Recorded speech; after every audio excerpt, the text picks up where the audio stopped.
voy a pedirles que,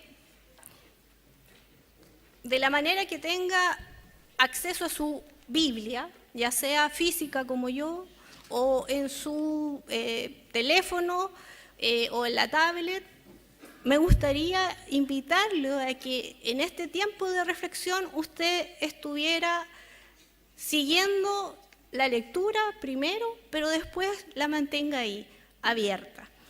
Es el libro de Amós, capítulo 2, a partir del verso 6 al 16. Los juveniles deben pasar a su clase, si no es que ya salieron algunos, pero algunos quedan rezagados. ¿Sí? ¿Lo tiene abierto? Yo sé que lo van a tener y puede seguir la lectura en la proyección, pero la idea es que también la mantenga usted ahí abierta. Bueno, voy a dar lectura entonces. Verso 6.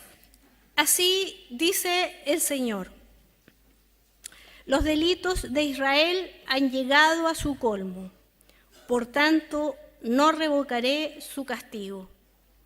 Venden al justo por monedas y al necesitado por un par de sandalias.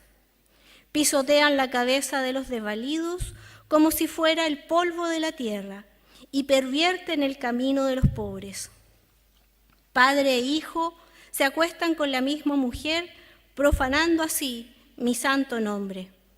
Junto a cualquier altar se acuestan sobre ropa que tomaron en prenda, y el vino que han cobrado como multa lo beben en casa de su Dios.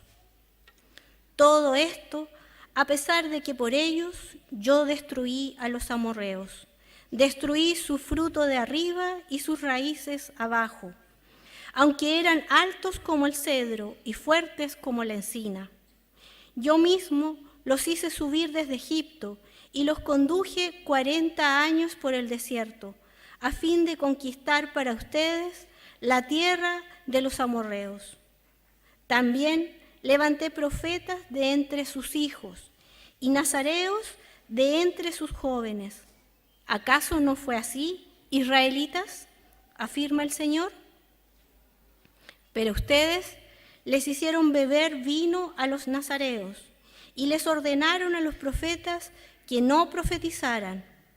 Pues bien, estoy por aplastarlos a ustedes como aplasta una carreta cargada de trigo. Entonces no habrá escapatoria para el ágil, ni el fuerte podrá valerse de su fuerza, ni el valiente librará su vida. El arquero no resistirá, ni escapará con vida el ágil de piernas, ni se salvará el que montara a caballo. En aquel día, desnudo aún el más valiente de los guerreros, afirma el Señor. Amós, y en realidad no solo Amós, cuando uno lee la Biblia, las Escrituras, de muchas maneras esta palabra nos confronta en sus realidades, y estos versículos que he leído no son fáciles de asimilarlos y de reflexionarlos. Son palabras muy fuertes, muy duras. Es un castigo muy fuerte y muy duro para esta nación, para este reino del norte que es Israel. Recordemos que Amós es un profeta de Judá, el reino del sur, que habla al reino del norte, Israel. Aquí ya está dividido el pueblo, el reino que antes había sido un solo pueblo, ahora están divididos. Y este reino del norte geográficamente se ubica hacia el norte y tiene una extensión de territorio mucho mayor que el reino del sur. Y se podría decir que en recursos naturales y en los recursos de la tierra era mucho más rico por el clima que tenía y por los recursos no solamente naturales, sino que también en la minería, en forestal, en la agricultura, en muchas cosas, este reino del norte tenía mucha riqueza y abundancia. No así el reino del sur, que se quedaron estas dos tribus y que estaba el templo en Jerusalén. La semana pasada estuvimos descubriendo, en cierta manera, a través del análisis o la reflexión que hicimos del capítulo 2 y estos juicios en contra de las naciones vecinas, qué pecados son los que enojan tanto a Dios. En el momento en que los leímos y en el momento de Amós, pero también descubrimos que en momentos de esta reflexión nos dimos cuenta que en la búsqueda que nosotros tenemos con Dios, no vemos lo mismo que Dios está viendo y que le enoja y que no estamos viendo en muchas oportunidades los mismos pecados que Dios está viendo y que esa era la reflexión. Dios se preocupa de cómo nos relacionamos los seres humanos, cómo nos relacionamos los unos con los otros. Y nosotros podíamos entender que estas como naciones paganas, naciones que no conocían a Dios, por eso era el justo juicio, porque la relación que tenían con los enemigos o la relación que tenían entre ellos, como no conocían a Dios, por eso era. Podría ser una de nuestras explicaciones. Pero en el día de hoy, el libro de Amós y este juicio contra Israel está hablando acerca de un pueblo, de una cultura, de un grupo de personas que conocen a Dios, que han estado en una relación con Dios.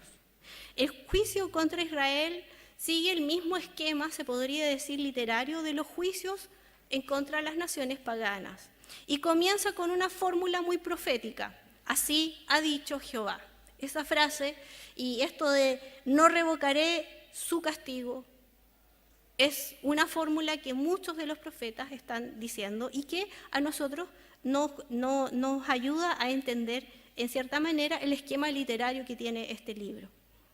Si pudiéramos comparar o enumerar los pecados mencionados a estas otras naciones, a estas 10 naciones o a estas naciones vecinas, que no tienen, vuelvo a decir, una relación con Dios, pero que si miramos hoy día y leímos estas palabras o este juicio que viene contra Israel, si los enumeramos con detalle lo que dice contra Israel, nos vamos a dar cuenta que ha sido más descrito los pecados y que son más.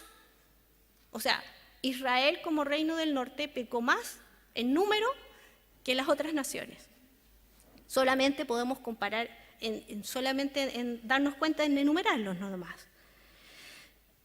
Estos versículos están diciendo algo acerca de Dios. Amós como profeta, como portavoz de este mensaje, pronuncia este juicio a Israel y más específicamente a una clase dominante que estaba en este reino teniendo autoridad y dominio de ciertas instituciones. Quiero leer unas palabras que habla Washington Padilla en su comentario bíblico acerca de este pasaje. Dice: la gravedad de todos los pecados no eran crímenes que los paganos cometían contra extraños considerados sus enemigos, sino que eran crímenes que aquellos que supuestamente conocían a Dios cometían contra sus propios hermanos de raza y nación.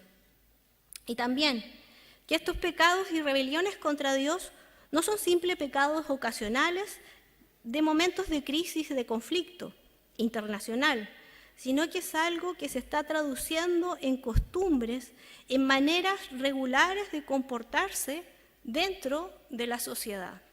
Esto es lo que en cierta medida estamos viendo y podemos percibir en nuestra lectura reflexiva de Amós. La sociedad de Israel en este tiempo había invertido los valores. Y el valor que había invertido era este: el ser humano valía poco, nada. El valor supremo por lo que peleaban y por lo que luchaba toda la sociedad y una clase en especial era la riqueza material, el amor al dinero, acumulación de riquezas. Esto produce una explotación descarada y descarnada y una opresión desalmada de una clase o de un grupo de personas hacia otro grupo de personas. Las atrocidades de esta sociedad las podemos ver porque están muy claramente descritas en los versos del 6 al 8 de este pasaje. Voy a decir algunas. Vendieron por dinero al justo. La vida no vale nada. La vida del ser humano o del pobre equivale a un par de zapatos. Pisotean la cabeza de los desvalidos, pervierten y tuercen el camino de los humildes. El hijo y el padre se acuestan con la misma mujer. Verso 7. Me detengo acá. En hebreo, en el idioma hebreo, esta frase, el hijo y el padre se acuestan, y esta palabra, la misma mujer, no está esta palabra misma. Y esto comúnmente se ha entendido como una práctica de prostitución sagrada. Dentro de la cultura cananea, este tipo de relaciones sexuales se practicaba porque tenía conexión íntima con los cultos de fertilidad, que era una práctica común que tenía esta cultura. Para Israel estaba prohibido. Para Israel esto no se podía hacer y era una de las cosas que Deuteronomio dice no se puede hacer, esta práctica de prostitución sagrada. Pero lo que Amós está diciendo no es una prostitución sagrada. No es que el padre y el hijo se están acostando con una mujer porque es prostituta sagrada. No está hablando de eso. Lo que está hablando Amós, y emplea un término en hebreo que es nará, que significa muchacha, doncella. Es una mujer que no está en esta condición de prostitución sagrada. El Levítico 18 describe una serie de condiciones y prohibiciones acerca de relaciones prohibidas, relaciones sexuales prohibidas, y las detalla muy bien Levítico 18. Pero fíjense que también Deuteronomio 22:30 señala que está prohibido tener relaciones sexuales con la mujer de su padre. Sin embargo, más que solo abordar el tema sexual, se puede ver y observar que el reino del norte, Israel, está faltando también el respeto severamente dentro de la familia, quebrantando ciertos límites que en la familia estaban siendo desdibujados.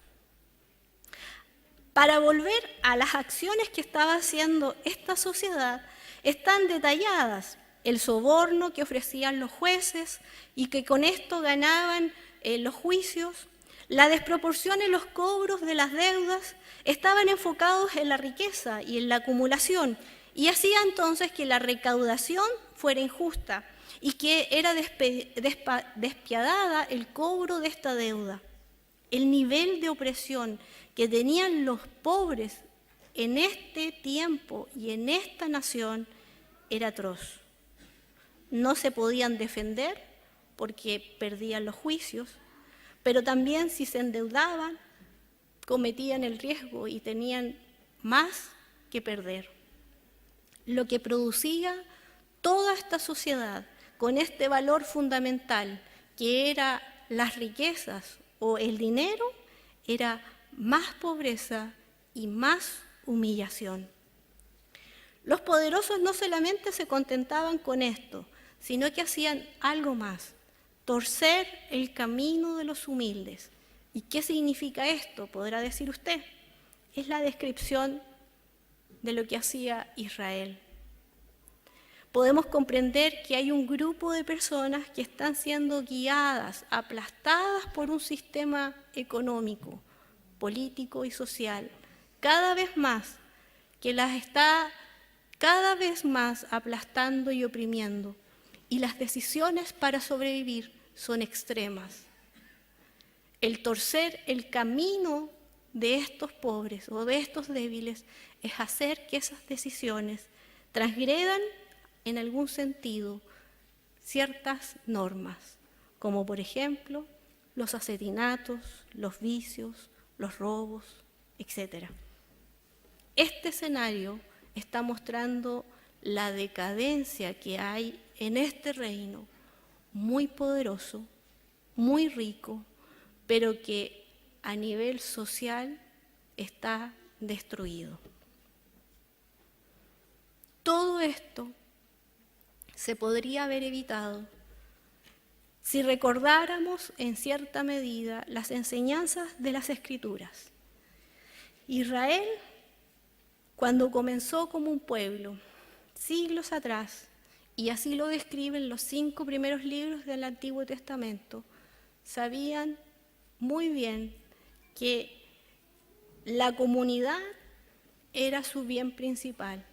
El ser humano no es un simple individuo en medio de la comunidad, es parte de ella, es un conjunto de personas, y que si uno hace un bien o hace un mal, esto afecta a todos. Y eso es lo que, en cierta manera, describen estos 5 capítulos o 5 libros de la Biblia, cómo Israel va entendiendo que la relación con este Dios no es solamente unipersonal, sino que también es comunitaria, y que tienen que darse cuenta de que Dios está presente también en su comunidad. Pero la descripción de lo que vemos acá, Amós continúa haciendo un contexto de cómo era el culto religioso.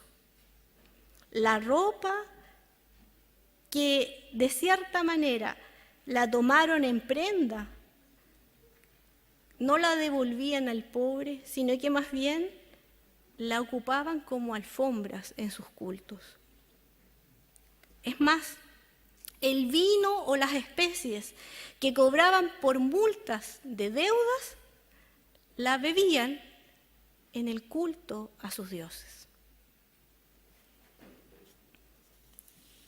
La primera frase nuevamente está recordando los 5 primeros libros y en especial el libro del Éxodo. Éxodo 22, 26 dice: si alguien toma en prenda el manto de su prójimo, deberá devolverlo al caer la noche. La protección, pero en verdad la realidad que Dios también expresa, que hay ciertos momentos en la vida de un ser humano que vamos a entrar en crisis económicas y nos podemos endeudar, pero el nivelar o el equiparar o el equilibrar y preocuparse aún en medio de las crisis económicas que vivía, si tomaban en prenda la ropa, debían preocuparse que al anochecer, ese que estaba empobrecido, ese que le había ido mal y que había invertido mal, había perdido su cosecha, por lo menos en la noche tuviera cobijo, algo con qué cubrirse. Amós no solamente condena a estos acreedores, sino que también está dándose cuenta de que estos funcionarios administrativos que en cierta medida captaban las deudas y las multas que eran cobradas también con especies, no solo de vino, sino que a veces harina, aceite y otras especies, se acumulaban y se almacenaban. Pero estos eran los impuestos que en muchas maneras las monarquías, tanto de David como de Salomón y de los otros reyes que vemos en estos reinos, están y acumulaban, pero que de cierta manera, cuando estaban así de acumuladas, se abrían y se daban al pueblo nuevamente. Lo que sucedía aquí y la corrupción que había es que los funcionarios eran los que disfrutaban de estas especies que se habían recibido por las multas, por los impuestos. Pero el pueblo, el necesitado, no devolvía, no se devolvía. No tenía comida, no tenía vestido, no tenía cómo vivir la vida diaria. Esa era la situación. Habían naturalizado esta clase de conductas y estas personas eran muy religiosas. No eran personas que no fueran religiosas, eran muy religiosas, pero no lograban reflexionar acerca de que su fe y su conducta estaban en caminos opuestos, en veredas diferentes, y que los estaban llevando a un camino totalmente perverso. Si miramos los versículos del 9 al 12, nos van a describir la causa de todas estas conductas. ¿Por qué toda esta perversión, estos juicios y estos pecados? Todo se centra en la ingratitud a Dios.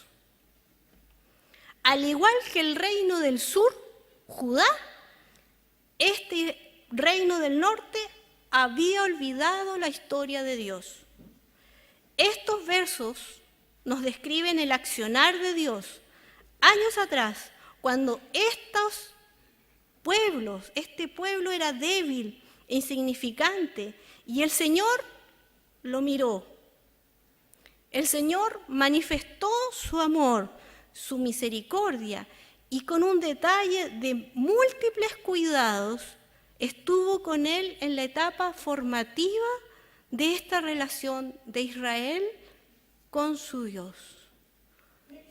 Cuando estaban oprimidos, cuando eran la última eslabón de esta clase, de este imperio de Egipto, cuando estaban siendo esclavos y estaban sin libertad, cuando no tenían nada, Dios los miró, los sacó, los libertó, abrió el mar, los condujo por el desierto, les dio una tierra donde produzcan muchas cosas. Y hoy día, en este momento, esta sociedad, estas personas se habían olvidado de esta historia de Dios, de esta misericordia, de este amor detallado en los 5 primeros libros, en la Torá, en la ley. La historia de Dios no estaba siendo comunicada por estas personas que eran muy religiosas. Todo esto me hace preguntar algo. ¿Qué sucede cuando en la humanidad se deja de comunicar la historia de Dios? ¿Qué sucede en la humanidad cuando se deja de comunicar la historia de Dios? Propongo entonces algunas consideraciones que saltan de este pasaje de Amós. Observamos 3 niveles de corrupción. Primero, la corrupción en la administración de la justicia, no solamente en la justicia penal, sino que también en la justicia social. Los poderosos pagaban a los jueces para que condenaran al pobre, aunque éste fuera inocente, y así podían acumular más riquezas. En muchas culturas actualmente se está repitiendo esta misma injusticia hoy día. Las sanciones son más duras y están afectando más a los débiles de nuestras sociedades que en lugar de los poderosos. Sus acciones son ocultadas o tienen una insignificante condena. El amor al dinero produce a mayor o menor escala una desvalorización del ser humano que no se puede compensar con nada. Cuando perdemos el rumbo de mirar en menos a mi prójimo, estamos a punto de desviarnos de esta vereda que caminamos junto a Dios. Somos imagen de Dios.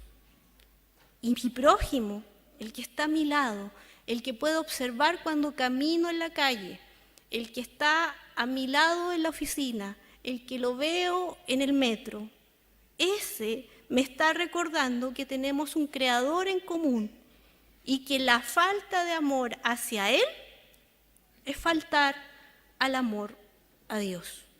Proverbios 14:31 nos recuerda esto.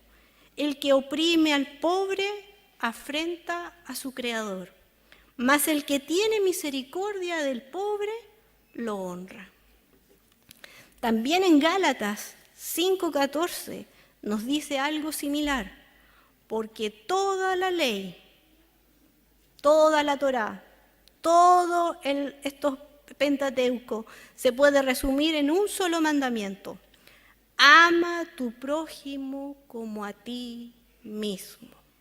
Enseñanzas del Antiguo, del Nuevo, enseñanzas de un profeta, enseñanzas de Jesús cuando estuvo con nosotros en la tierra.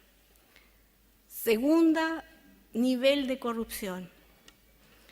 Se destruye a los profetas y a los nazareos. En otros pasajes del Antiguo Testamento, los profetas hacen mención a que la falta de conocimiento del pueblo, la corrupción que se vive en este momento, es porque se han alejado de Dios y porque estas personas, los sacerdotes o los profetas, han sido responsables de no dar el conocimiento, de no dar la enseñanza pertinente de la Torá, de la ley. Y esa es responsabilidad de ellos. Lo interesante de Amós es que Amós está responsabilizando al pueblo. Las clases dominantes, los poderosos y toda la comunidad han hecho algo, que es acallar a los profetas y a los nazareos.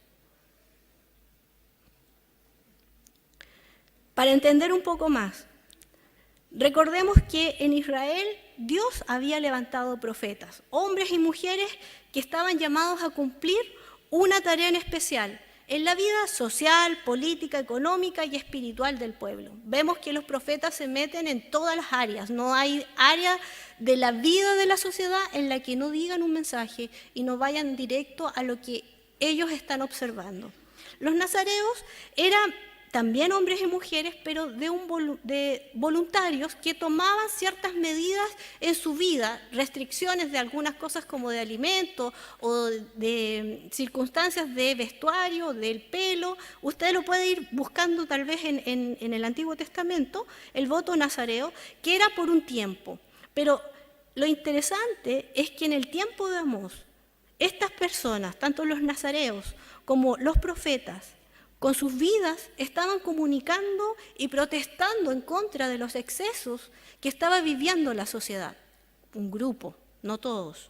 Pero este ejemplo de dedicación y compromiso a Dios se estaban identificando con un sector de la población que estaba viviendo injusticias, oprimidos y que eran víctimas de la sociedad. Con la actitud de emborrachar, porque el voto nazareo, una de las cosas era no tomar vino, con emborrachar a los nazareos, con callar a los profetas son los que hablan, imagínense si los silencian. Israel estaba mostrando que no le interesaba un cambio de actitud, les estaba mostrando a Dios que no le interesaba hacer el bien, que no les interesaba la justicia, sino que querían mantener su sistema de vida. Les gustaba y por lo tanto ordenaban a los profetas y a los nazareos que se adaptaran a este orden que esta sociedad había establecido. El tercer punto es que pervierte la familia, se pervierte la familia. Y cuando menciono aquí la familia, me alejo de alguna manera de las imágenes perfectas establecidas en nuestras culturas por la familia. No es solamente papá y mamá, hijos, porque nos damos cuenta de que dentro de la familia se construyen de diferentes maneras. Hoy día nos damos cuenta, pero también hay veces que nosotros queremos decir, vamos a defender la familia bíblica. ¿Pero cuál? ¿La de Abraham, con su esclava y con Sara y sus hijos? ¿O la de Jacob, con sus 4 esposas? ¿O la de Salomón? ¿O la de Pedro? Porque en realidad no sé, solamente sé que tiene una suegra. Y los de Mateo no me dice nada, Lucas tampoco. Felipe sé que tenía algunas hijas, pero andaba por varias partes. ¿Cómo era su familia? Desconocemos ciertas maneras de imágenes. Y en este sentido voy a tomar una imagen muy perfecta, que tal vez con esto voy a decir alguna cosa de mi edad, pero no me interesa. Por ejemplo, en algunos, no sé si ustedes se acuerdan de la familia Ingalls. No, no, ¿no es cierto ya? Bueno, era conocida la familia Ingalls, la pequeña casa en la pradera, en los 80, y en América Latina se veía también. Bueno, esta familia era una familia perfecta, era el papá, la mamá, las hijas, y todos iban para un lado, para otro, sufrían penurias, y nos mostraban una imagen de familia bastante ideal, porque siempre triunfaban, siempre se mantenían juntos, no sé, era como una familia perfecta. O sea, pasaban las penas y a veces sequía, inundaciones, perdían todo, estaban siempre por perder la granja y todas esas cosas. Bueno, esta familia no es la familia que yo estoy hablando, no es la perversión de la familia a la que yo me refiero y a la que Amós está en cierta manera describiendo, no tan específicamente. Vuelvo al punto. Se puede percibir en Amós que los códigos en la familia, en el hogar, se han roto, se han menospreciado, se han quebrantado, ha faltado el respeto en los integrantes de la familia, los integrantes del hogar. Se ha perdido algo y es más que relaciones sexuales prohibidas. Hay algo que podemos intuir que se ha desdibujado. Sí, bueno, ahí está, gracias. Hay situaciones o experiencias que van desdibujando a la familia y su núcleo, al hogar. Hablando con algunas psicólogas en algunas oportunidades, me señalaban esto, tal vez lo estoy parafraseando mucho, pero el hogar, y más específicamente, los adultos responsables de los niños o niñas que están en un proceso de formación en su niñez, son los que proporcionan y están siendo los responsables de tener un ambiente de seguridad y de contención. Este ambiente de seguridad y contención es irreemplazable. Para toda la vida quedan marcados los niños y niñas. Esto a su vez lo van a replicar cuando crecen y formen sus propias familias, sus propios hogares. Y mucho de lo que nosotros somos hoy día como adultos es por lo que nosotros vivimos en nuestros hogares, en nuestras familias. Cuando los hijos o las hijas se comportan como padres de sus padres o madres, cuando los adultos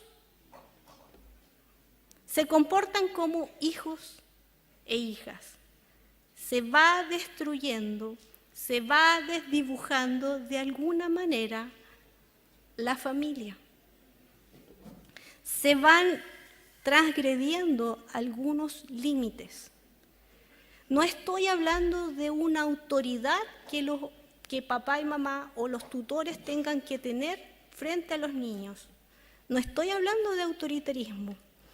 Estoy hablando de la responsabilidad de los adultos, de los tutores, llámese abuelo, abuela, padre, madre, tío, tía. Estos están siendo responsables de este ambiente de seguridad y hay cosas que solo se pueden enseñar dentro del hogar. Hay enseñanzas que solo se forjan dentro de las familias y ellos, los tutores, los adultos, son los responsables de hacer esa educación. No son las entidades educativas como los colegios o las universidades, no es la iglesia, es la familia y el hogar. Pervertir la familia es más que leyes de divorcio, de aborto, de muchas otras cosas que nosotros podemos escuchar. Pervertir a veces la familia es no ser responsable y no darnos cuenta de la responsabilidad que como adultos tenemos frente a los niños en nuestros hogares. Es algo que Amós nos da una alerta. Y aquí estoy hablando de diferentes clases de familias. Diferentes clases de familia. Para concluir, una sociedad que destruye al ser humano con injusticia, que no deja que hombres y mujeres comuniquen la historia de Dios y que perviertan la familia, va rumbo de mal en peor. No es una civilización, no es una sociedad desarrollada, va al borde de la destrucción y de la perdición.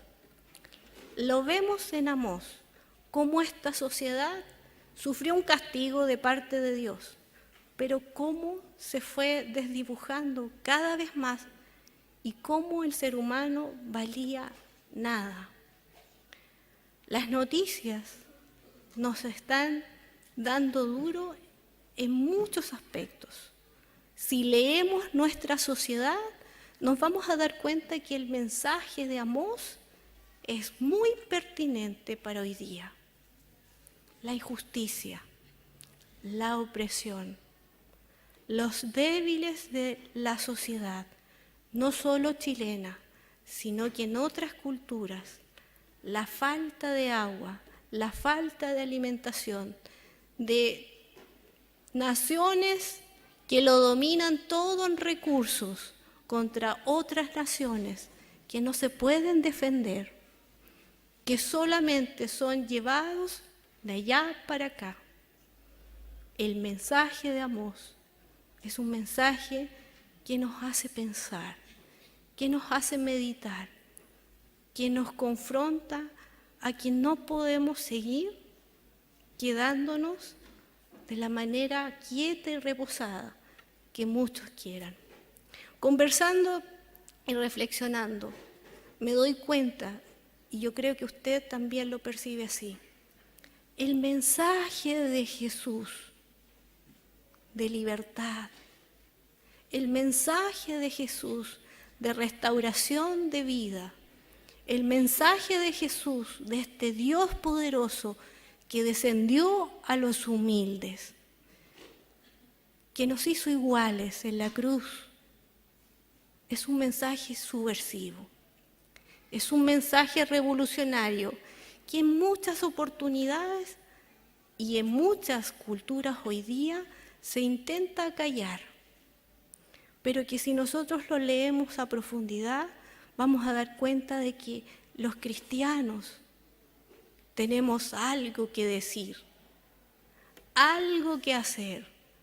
Hay algo que nuestra sociedad nos está pidiendo y que Amós nos está dando, y por eso es que entregar una Biblia a la iglesia perseguida, ver cristianos en otras culturas, en cuevas, para los poderosos es un riesgo. Que Cristo irrumpa en nuestras vidas, porque la esclavitud del pecado, la esclavitud de los sistemas económicos tiembla cuando Cristo irrumpe en las vidas de los seres humanos. Cuando Jesucristo transforma nuestra manera y nosotros dejamos que Cristo lo haga, los poderosos tiemblan.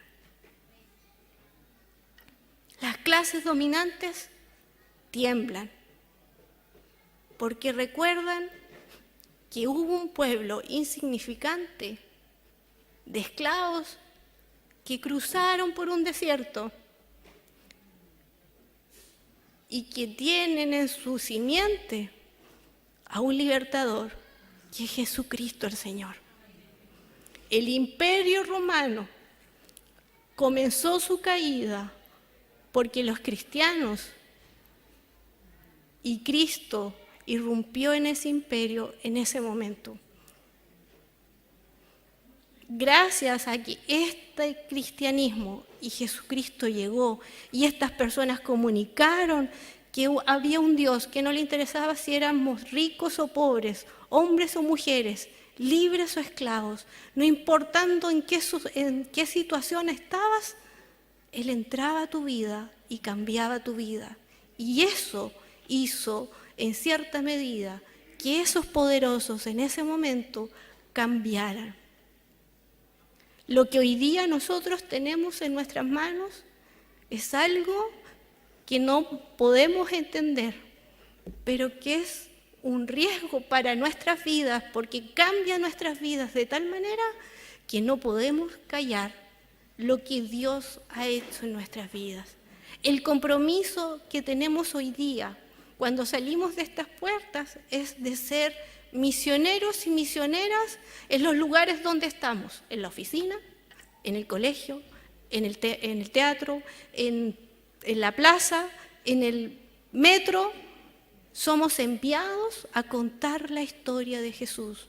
Somos enviados a decirle al que está en opresión, mira, clama al Señor, que yo sé que te va a escuchar. No sé si va a resolver todos tus problemas, pero que Dios se va a acercar a ti, sí. Se ha acercado al oprimido muchas veces en la historia. Se sigue acercando y escuchando el clamor de los que claman por justicia, lo sigue haciendo. Dios no está muerto, está más vivo que nunca y escucha y está pendiente de todas nuestras necesidades.